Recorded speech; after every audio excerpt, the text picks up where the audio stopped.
everyone, it's Lee Xiong at Subaru Puyallup, your stress-free dealership, doing a quick tutorial of the 2021 Crosstrek.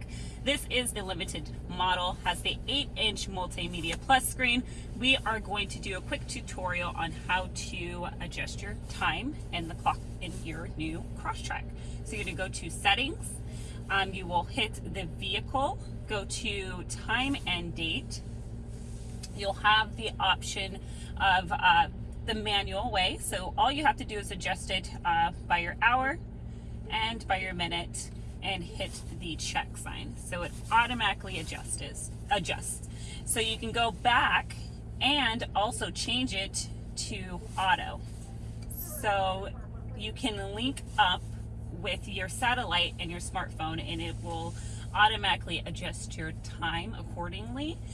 So that is a quick tutorial on how to set your clock on the 2021 Crosstrek.